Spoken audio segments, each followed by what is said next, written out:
Assalamualaikum warahmatullahi wabarakatuh. Perkenalkan, nama saya Widya Pitaloka dengan NIM 2004-2294, Prodi Ilmu Administrasi Negara, dengan dosen pengampu Ibu Nora Eka Putri.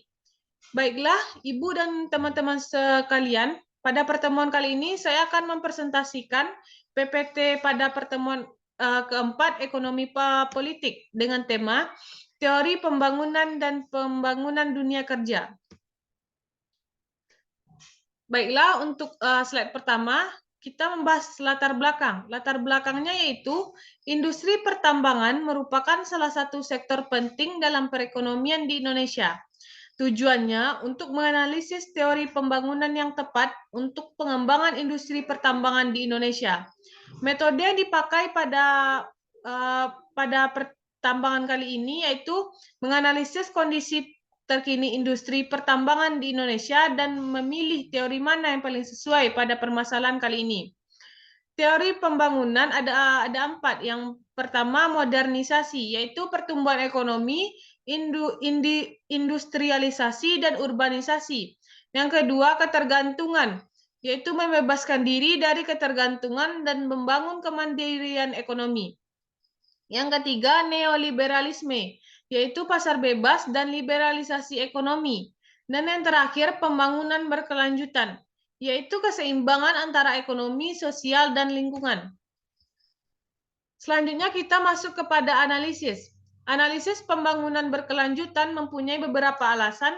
Yang pertama itu menekankan keseimbangan antara ekonomi, sosial, dan lingkungan.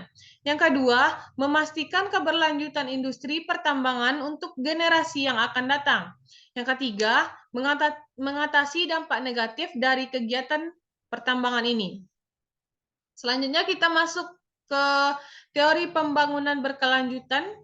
Dapat diartikan sebagai teori yang paling tepat untuk pengembangan industri pertambangan di Indonesia karena ia mencakup beberapa aspek ekonomi, sosial, dan lingkungan. Teori ini mencakup tindakan yang memperhatikan masa lalu, masa sekarang, dan masa yang akan datang. Hal ini penting karena industri pertambangan di Indonesia memiliki dampak yang sangat besar terhadap lingkungan, masyarakat, dan ekonomi. Lanjut, kesimpulan dari presentasi saya pada kali ini yaitu teori pembangunan berkelanjutan adalah teori yang paling tepat untuk pengembangan industri pertambangan di Indonesia. Membutuhkan komitmen dari pemerintah, perusahaan, tambang, dan masyarakat untuk implementasi yang lebih efektif ke depannya.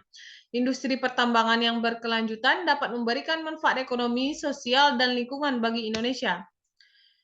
Baiklah, Ibu dan teman-teman sekalian, cukup sekian presentasi saya pada kali ini. Saya sudahi, wabillahi taufik wal hidayah. Wassalamualaikum warahmatullahi wabarakatuh.